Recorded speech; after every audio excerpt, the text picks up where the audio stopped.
Hello students. तो आज हम कोऑर्डिनेट ज्योमेट्री का बहुत important topic distance formula discuss करने जा रहे हैं। तो डिस्टेंस फॉर्मूला की मदद से हमें दो पॉइंट्स के बीच का डिस्टेंस मिल सकता है। तो अगर हम लोग एक पॉइंट को कंसीडर करते हैं x1 y1, दूसरे वाले पॉइंट को कंसीडर करते हैं x2 y2, तो डिस्टेंस फॉर्मूला हमें इन दोनों पॉइंट के बीच का डिस्टेंस दे देगा। तो देखिए डिस्टेंस फॉर्मूला क्या है। हम लोग डिस्टेंस फॉर्मूला कैसे निकालते हैं डिस्टेंस। हम लोग क्या करेंगे, ये जो कोऑर्डिनेट्स हैं x और x, उसको हम लोग माइनस कर देंगे। x को x कोऑर्डिनेट से माइनस करेंगे, स्क्वायर कर देंगे। उसी प्रकार से हम लोग y को y कोऑर्डिनेट से माइनस करेंगे और स्क्वायर कर देंगे और दोनों को ऐड करके रूट ओवर कर देंगे। तो ये हमें डिस्टेंस दे देगा दो पॉइंट के बीच में। तो हमें क्या करना है, हमारे पास दो कोऑर्डिनेट है x1 y1 x2 y2। हमें x और x को सब्ट्रैक्ट करके उसको स्क्वायर करना है, y और y को सब्ट्रैक्ट करके स्क्वायर करना है, ऐड करके रूट ओवर कर देना है। चलिए एक एग्जांपल देखते हैं और क्लियर होगा। सपोज अगर हमारे पास 5,7 एक कोऑर्डिनेट है, दूसरा कोऑर्डिनेट है सपोज हमारे पास 8,2। तो हम लोग क्या करेंगे, डिस्टेंस निकालने के लिए x को x से माइनस करेंगे और स्क्वायर करेंगे। अब आप सोचोगे कि इसको इससे माइनस करे कि इसको इससे करे, यानी कि इसको x1 ले कि इसको x1 ले कि इसको x2 ले, इसको x1 ले कि इसको x2 ले। तो आप किसी को भी ले सकते हो। क्यों? देखिए अगर आपको करना क्या है, x को x से माइनस करना है। तो अगर आप 8 को 5 से माइनस करते हो तो आपका आंसर आएगा 3, उसका स्क्वायर करना है हमें, तो वो आएगा 9। उसी प्रकार से अगर आप 5 को 8 से माइनस करते हो तो 5 को 8 से माइनस करोगे तो आपका आएगा -3, उसका स्क्वायर क्या हो जाएगा 9। तो वो एक ही बात है। तो हम लोग x को x से माइनस किए, 8 माइनस 5 क्या हो जाएगा 3, उसका स्क्वायर। ठीक है, 2 को 7 से माइनस किए, क्या होगा -5, उसका स्क्वायर। दोनों को ऐड करके रूट ओवर, तो ये क्या हो गया हमारा 9 और हमारा 25, यानी कि रूट ओवर ऑफ 34। तो हमने क्या किया, इसको इससे माइनस किया स्क्वायर, इसको इससे माइनस किया स्क्वायर, ऐड करके रूट ओवर। अगर हम लोग इसका उल्टा ऐसे करते, 5 को 8 से माइनस करते तो -3, उसका स्क्वायर करते, 7 को 2 से माइनस करते तो 5 का स्क्वायर, ऐड करके रूट ओवर, तो 9 + 25 वो सेम ही आएगा। तो आपको ये नहीं सोचना कि मैं इसको x1 y1 लूं या इसको x2 y2 लूं, किसी को भी आप कुछ भी ले सकते हो। आपको बस क्या करना है, x को x के साथ माइनस करना है, स्क्वायर कर देना है, y को y से माइनस करना है, स्क्वायर कर देना है, ऐड करके रूट ओवर कर देना है। वो हमें डिस्टेंस दे देगा बिटवीन टू पॉइंट्स, यानी कि बिटवीन टू कोऑर्डिनेट्स। समझ में आया? चलिए आगे देखते हैं। नेक्स्ट वाला कॉन्सेप्ट क्या है हमारा, इसी में distance between a point and origin. तो हमें एक पॉइंट दे देगा और दूसरा बोल देगा ओरिजिन, दूसरा पॉइंट नहीं देगा। तो ओरिजिन का मतलब क्या होता है, ओरिजिन का मतलब होता है उसका कोऑर्डिनेट 0,0। तो अगर हमारे पास एक पॉइंट दिया हुआ है एंड ओरिजिन बोले, ये आपका एमसीक्यू आ सकता है। तो ओरिजिन को हम लोग क्या लेंगे, 0,0। हम लोग डिस्टेंस निकालेंगे। एक पॉइंट हमें दिया हुआ है 15, -8, दूसरा है ओरिजिन 0,0। डिस्टेंस निकालते हैं। x को x से माइनस किया, 15 को 0 से माइनस किया तो 15 ही होगा, उसका हम लोग लिख देंगे स्क्वायर। -8 को -0 करेंगे तो -8 ही होगा। -8 का स्क्वायर क्या हो जाएगा, नेगेटिव नंबर का स्क्वायर पॉजिटिव होता है। तो 15 का स्क्वायर हो गया हमारा 225 और -8 का स्क्वायर हो गया 64। तो रूट ओवर ऑफ 225 + 64 289। तो रूट ओवर ऑफ 289 कितना होता है, 17। तो distance between this two points is 17। तो रूट आप निकाल सकते हो, या आपको पहले 20 नंबर के तो स्क्वायर्स पता होने चाहिए कि आप आसानी से उसके रूट्स निकाल लो। तो रूट ओवर ऑफ 289 हमारा 17 हो गया। That is the distance between the point and the origin. तो इसको आप शॉर्ट में ऐसे भी याद रख सकते हो, एक पॉइंट होगा x1 y1, दूसरा होगा 0,0। तो x1 माइनस 0 तो x1 ही होगा, तो x1 square, y1 minus 0 y1 ही होगा, तो y1 स्क्वायर, तो x1 square plus y1 square is the distance between a point and the origin. नहीं तो आप नॉर्मली करो ऐसे, पॉइंट आपको दे दिया जाएगा, ओरिजिन 0,0। ये आपको एमसीक्यू एग्जाम में, एमसीक्यू में मिल सकता है। ठीक है, आगे देखते हैं हम लोग। अब हमें 3 पॉइंट्स दे दिया गया है, हमें बोला गया है कि उन्हें कोलीनियर प्रूफ करना है। कोलीनियर, कोलीनियर का मतलब क्या होता है? जब पॉइंट्स एक ही लाइन पे लाई करते हैं तो उन्हें हम कोलीनियर बोलते हैं। जब पॉइंट्स एक ही लाइन पे लाई कर रहे हैं, जैसे कि इसमें 3 पॉइंट्स हैं, अगर ये तीनों पॉइंट एक ही लाइन में लाई करे तो हम लोग उनको बोलेंगे कि they are the collinear points.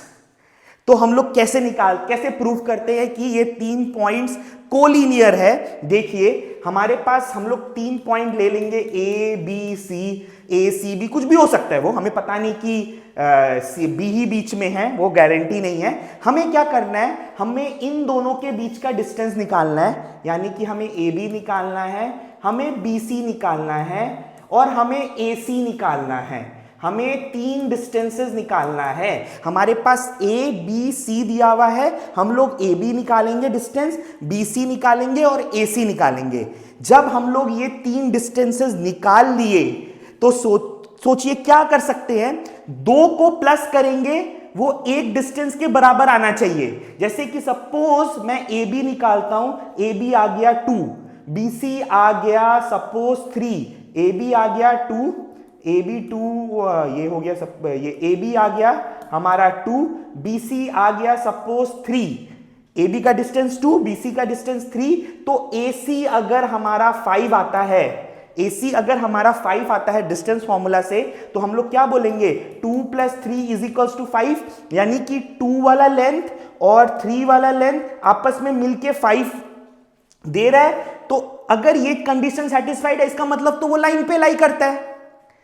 अगर हम लोग डिस्टेंस ए बी निकाले, डिस्टेंस बी सी निकाले और डिस्टेंस ए सी निकाल लिए, अगर 2 का डिस्टेंस मिला के तीसरे वाले डिस्टेंस से बराबर होगा, इसका मतलब तो वो तीनों पॉइंट लाइन एक ही लाइन पे लाई करते हैं। नहीं तो पॉसिबल ही नहीं है कि वो 2 का सम का डिस्टेंस उसके बराबर हो, नहीं तो वो तो लाइन पे लाई करेगा ही नहीं ना, वो तो कुछ और ही बन जाएगा, वो तो ट्राइंगल बन जाएगा।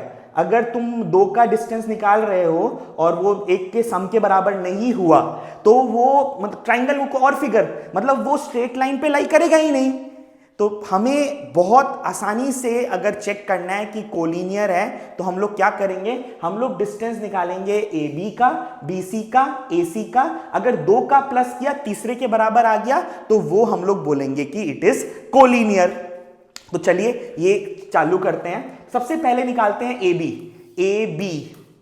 ए बी निकालते हैं हम लोग। ए बी क्या होगा, 6 - 3, 6 डायरेक्ट निकालेंगे, ठीक है, हर बार फॉर्मूला यूज नहीं करेंगे। 6 - 3 क्या होगा, 3 का स्क्वायर 9, 4 - 1 3 का स्क्वायर 9, तो डायरेक्टली √18। अब बी सी निकालेंगे। बी सी क्या होगा, 8 - 6 का स्क्वायर, 8 - 6 होगा 2 का स्क्वायर हो गया 4, 6 - 4 क्या होगा 2 का स्क्वायर हो गया 4, तो √8, तो BC आ गया √8। अब निकालेंगे AC। AC क्या होगा, 8 - 3 5 का स्क्वायर, A और C, 8 - 3 5 का स्क्वायर 25, 6 - 1 हो गया 5 का स्क्वायर वापस से 25, ऐड करके रूट, तो √50। तो इसको देखने से लग रहा है कि इन दोनों को प्लस करके कहां ये बराबर आएगा। देखने से तो यही लग रहा है कि मैंने क्या कहा कि अगर 2 का डिस्टेंस को प्लस कर देंगे तीसरे के बराबर आया तो वो कोलिनियर है, नहीं तो वो कोलिनियर नहीं है। देखने से तो लग रहा है कोलिनियर नहीं है, क्योंकि इन दोनों को प्लस करके ये तो बराबर नहीं दिख रहा। लेकिन इसका आप ध्यान से देखिए, 18 को आप रूट निकालने का ट्राई करेंगे, 9 3 3, तो 2 3 मतलब ये ऐसे होता है √3 × 3 × 2, तो 2 बार नंबर है तो वो रूट के बाहर निकल जाएगा, 3√2। उसी प्रकार से 8 का करेंगे तो दो नंबर है तो 2 एक बाहर आ जाएगा, 2√2। इसी प्रकार से 50 का करेंगे तो 2, 25, 5 और 5, 2 5 है, 5 बाहर आ गया, तो 2√2 प्लस 3√2 तो 5√2 होता है, 2√2 प्लस 3√2 तो 5√2 होता है। तो इसका मतलब 2√2 तो ए बी हो गया, 3√2 कितना हो गया, BC हो गया, that is equals to AC। This condition is getting satisfied कि 2 का डिस्टेंसेस प्लस करेंगे तो तीसरे वाले का बराबर आ रहा है। इसका मतलब तीनों पॉइंट्स कोलिनियर है, दे आर कोलिनियर। समझ में आया? देखने से लग रहा था कि ये कोलिनियर नहीं है, लेकिन 2 को प्लस किया, AB का डिस्टेंस निकाला, BC का निकाला, AB को BC से प्लस किया तो AC आ गया। समझ में आया? So this is the concept of collinear points in distance formula. चलिए आगे देखते हैं। अब हमें 3 कोऑर्डिनेट्स दे दिया और पूछे कि वो कौन सा ट्राइंगल है, क्या वो आइसोसेलेस ट्राइंगल है, क्या वो इक्विलैटरल ट्राइंगल है। तो हम लोग बहुत आसान तरीके से कर सकते हैं। ट्राइंगल का कॉन्सेप्ट थोड़ा सा जानना पड़ेगा, बहुत ही आसान कॉन्सेप्ट कि हम लोग तीनों पॉइंट्स ले लेंगे ऐसे। अब अगर हम लोग क्या करेंगे, डिस्टेंस निकालेंगे। ये डिस्टेंस, इसको पॉइंट्स को ए बी सी मान ले रहे हैं, हम लोग निकालेंगे ए बी बी सी और ए बी बी सी और ए सी आसान तरीके से, ठीक है, डिस्टेंस फॉर्मूला यूज करके। अगर हमारा तीनों डिस्टेंस बराबर आया तो all the 3 sides are equal, तो वो कौन सा ट्राइंगल हो गया, इक्विलैटरल ट्राइंगल। याद रखिए, हम लोग डिस्टेंस निकालेंगे, तीनों डिस्टेंस बराबर आ गया तो वो हो गया इक्विलैटरल ट्राइंगल।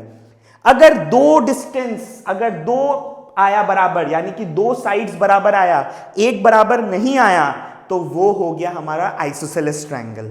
क्या हो गया, आइसोसेलेस ट्राइंगल, ठीक है। और इसके बाद अगर तीनों बराबर नहीं आया तो वो स्केलेन हो सकता है, ठीक है। या तो राइट एंगल ट्राइंगल भी देखना पड़ सकता है। राइट एंगल ट्राइंगल कैसे देखेंगे कि अगर हम लोग तीनों साइड निकाल लिए, राइट एंगल कैसे शो करते हैं, Pythagoras, hypotenuse square equals to perpendicular square plus base square, उससे हमें पता चल जाएगा कि राइट एंगल ट्राइंगल है।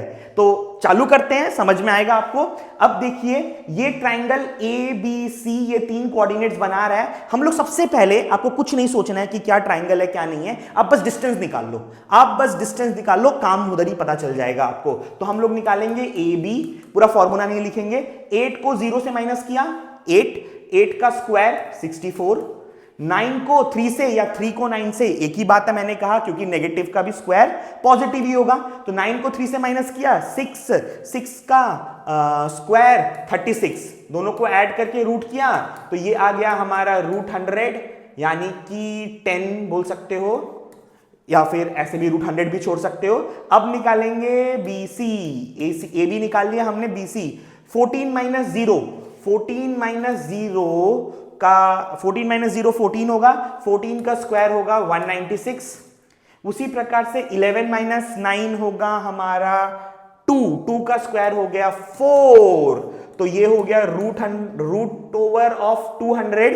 इसको भी आप निकाल ही लो, 200 का आप करोगे तो क्या होगा, आप 2 से गया 100 हो गया, 100 का क्या कर सकते हो, 10 इंटू 10, तो 10 बाहर आ जाएगा, 2 अंदर रहेगा, 10√2। उसी प्रकार से AC निकाल लो आप, AC 14 माइनस 8 कितना हो गया, 6 का स्क्वायर 36, 11 माइनस 3 हो गया 8 का स्क्वायर 64, तो ये आ गया √100, यानी कि 10। हमारे पास 2 साइड्स बराबर आ गए, AB और BC, ये 2 साइड्स बराबर आए, ये बराबर नहीं आया। इसका मतलब अभी तक तो ये हमें पता चल रहा है कि 2 साइड्स बराबर है, तो ये कौन सा ट्राइंगल हो गया, आइसोसेलेस। कौन सा ट्राइंगल हो गया, आइसोसेलेस। आइसोसेलेस मतलब क्या हो गया, when 2 sides are same and 1 is not same, तो ये हो गया आइसोसेलेस ट्राइंगल।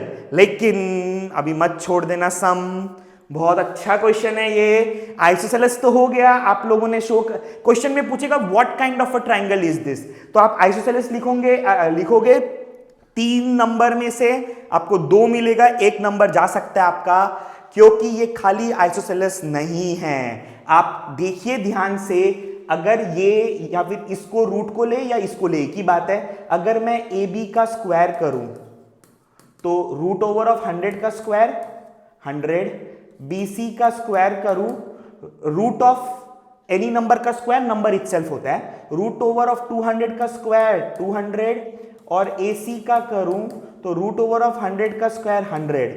यानी कि AB स्क्वायर मिलके हमें दे रहा है AB स्क्वायर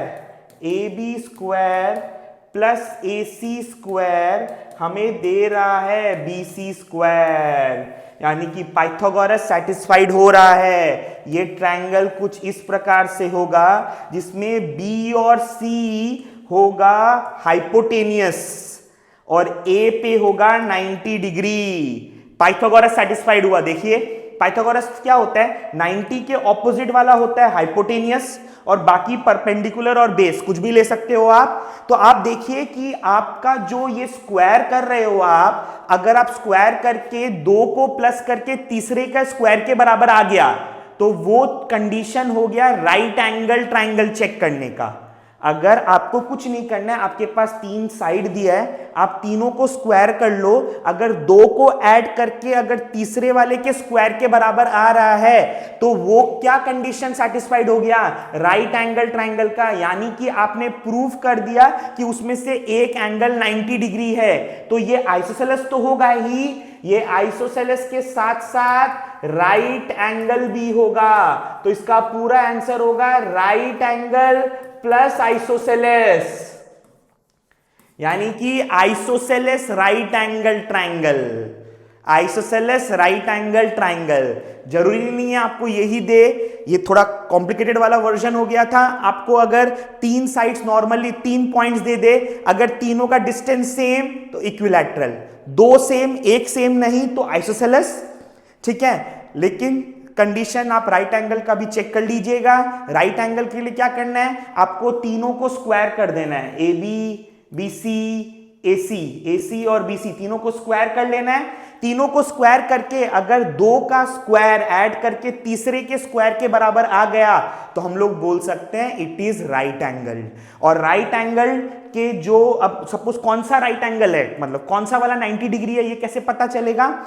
जो सबसे बड़ा वाला साइड है वो हाइपोटेनियस होगा, जो सबसे बड़ा वाला आया स्क्वायर, यानी कि ये जो BC आया, BC यानी कि रूट ओवर ऑफ 200, ये हाइपोटेनियस हो गया, तो हाइपोटेनियस BC हो गया।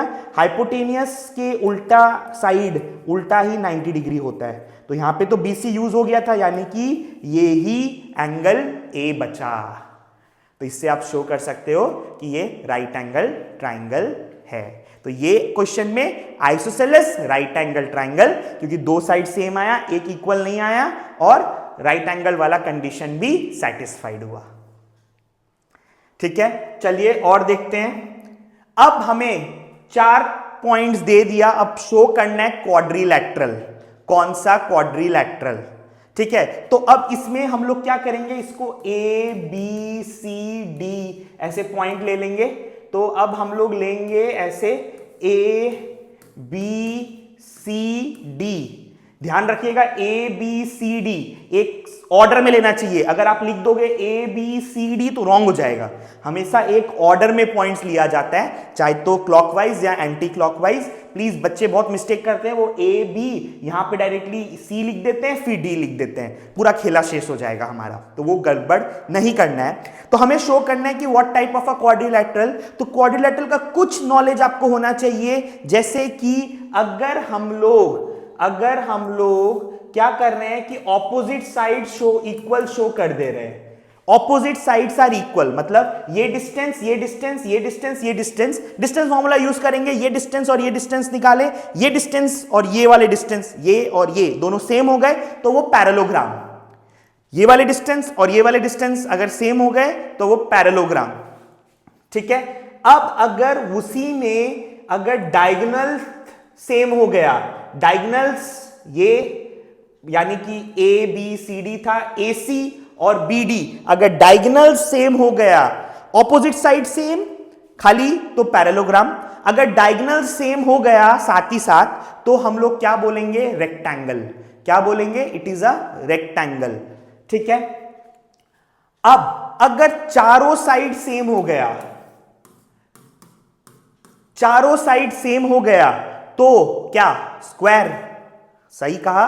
इट कैन बी स्क्वायर और रोम्बस, क्योंकि स्क्वायर के भी चारों साइड सेम होते हैं, रोम्बस के भी चारों साइड सेम होते हैं। लेकिन अब पता कैसे चलेगा कि स्क्वायर है कि रोम्बस है? हम लोग डायगोनल्स निकालेंगे, ये वाला हम लोग डायगोनल्स निकालेंगे। अगर चारों साइड सेम और डायगोनल्स भी सेम, then it is a square.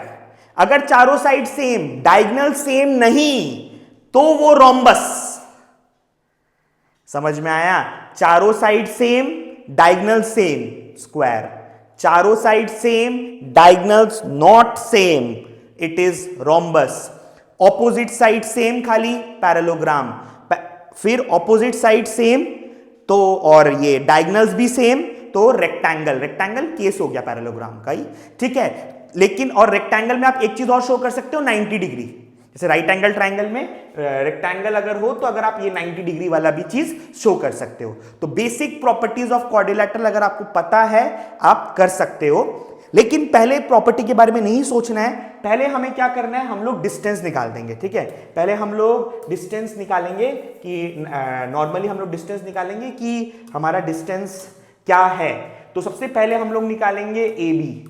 हम लोग निकालेंगे ए बी। ए बी क्या होगा? ए को लिख ले रहे हैं यहां पे 1,7, बी को लिख ले रहे हैं 4,2, सी को लिख लिया -1,-1, डी को लिख लिया -4,4। अब ए बी निकालो। 4 को 1 से माइनस किया 3 का स्क्वायर हो गया 9, 7 को 2 से माइनस किया 5 का स्क्वायर हो गया 25। तो ये हो गया √34। अब निकालेंगे BC। 2 को -1, देखो 2 माइनस ऑफ -1, देखो 2 माइनस ऑफ -1 तो क्या हो जाएगा? 3। ठीक है। तो 2, सॉरी पहले x ले लेते हैं ना। 4, एक ही बात है, हम लोग y भी ले सकते थे, कोई प्रॉब्लम नहीं है इसमें। 4 माइनस ऑफ -1 तो क्या हो जाएगा? 4, देखिए इधर इसको मिस्टेक मत करिएगा, 4 माइनस ऑफ -1 का स्क्वायर। उसी प्रकार से 2 माइनस ऑफ -1 का स्क्वायर। ठीक है। तो क्या होगा? 4 माइनस ऑफ -1 5 का स्क्वायर 25। 2 माइनस, तो फॉर्मूला में है और ये -1, 2 माइनस ऑफ -1 3 का स्क्वायर 9। ठीक है। तो ये भी हो गया हमारा √34। तो ए बी भी √34, बी सी भी √34, यानी कि ये दो तो सेम आ गया। अब निकालते हैं DC।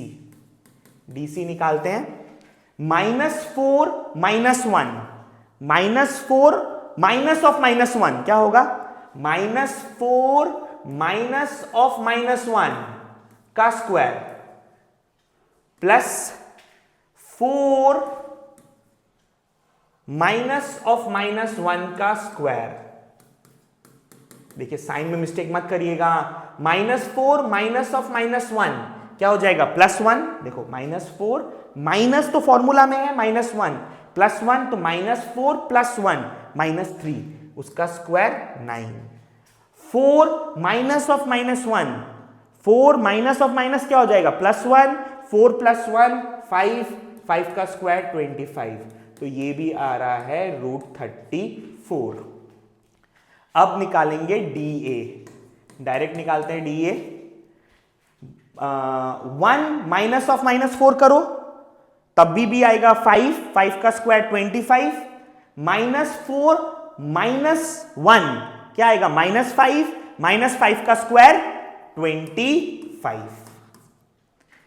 7 -4 3 का स्क्वायर 9। तो ये तो चारों बराबर आ गए।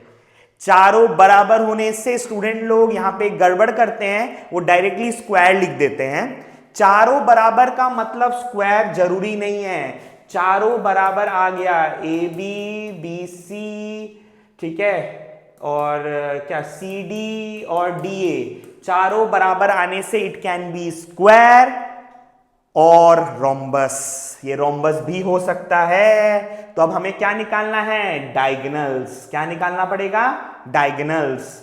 डायगोनल्स कैसे निकालेंगे? ए सी निकालना है हमें। तो ए सी के लिए ए और सी मैं कोऑर्डिनेट लिख दे रहा हूं, 1,7 और -1 ए सी, हमें ए सी निकालना है 1,7 -1 तो ये a हो गया, ये c, तो ac क्या होगा? 1 -1 यानी कि 2 का स्क्वायर 4, 7 -1 तो क्या होगा? 8 का स्क्वायर हो गया 64, तो ac निकल रहा है √68। अब निकालेंगे bd, दूसरा वाला डायगोनल। b का कोऑर्डिनेट है 4 2 और उसका है -4 b का है 4 2, इसका है -4 क्या था? 4 -4 और 4। अब हम लोग निकालेंगे bd, तो bd क्या होगा हमारा? 4 of -4 तो 4 + 4 8 का स्क्वायर 64, फिर 4 - 2 का स्क्वायर हो गया 4, तो हमारा डायगोनल्स भी बराबर आ गया। साइड्स आपस में बराबर आए, ये कंडीशन सेटिस्फाइड हो रहा है। और दूसरा कंडीशन क्या सेटिस्फाइड हो रहा है? AC और BD इसके साथ नहीं होगा बराबर, ये दोनों आपस में बराबर आए, यानी कि ये चारों साइड्स बराबर और डायगोनल्स भी बराबर। तो चारों साइड्स बराबर, डायगोनल्स बराबर, that means it is a square. चारों साइड बराबर, डायगोनल्स भी बराबर, इट इज अ स्क्वायर। अगर चारों साइड्स बराबर आता और डायगोनल्स बराबर नहीं आता, then it is called a rhombus, तो वो हो जाता रोम्बस। लेकिन ये वाले केस में ये और ये चारों साइड्स बराबर आए और डायगोनल्स भी आपस में बराबर आए, तो हम लोग बोल सकते हैं कि ये हमारा चारों साइड बराबर, diagonals are also equal, that means it is a square. ठीक है, तो अगर क्वाड्रेटिक कुछ भी दिया जाए आपको, चारों साइड बराबर, डायगोनल्स बराबर, स्क्वायर, चारों साइड्स बराबर, diagonals not equal, rhombus, opposite sides खाली इक्वल है तो पैरेललोग्राम, ऑपोजिट साइड्स ये और ये और ये और ये इक्वल और डायगोनल्स भी बराबर है, तो हम लोग उसको बोल सकते हैं इट इज अ रेक्टेंगल। तो ये कुछ हमने इंपॉर्टेंट कॉन्सेप्ट डिस्कस किए डिस्टेंस फॉर्मूला का। काफी बड़ा टॉपिक है। आज हमने majority of the important topics जिससे आपके डायरेक्ट क्वेश्चंस आ सकते हैं वो हमने कवर किए हैं, और इसका नेक्स्ट पार्ट भी आएगा डिस्टेंस फॉर्मूला का। तब तक इसे देखिए और हमें याद करिए। Thank you.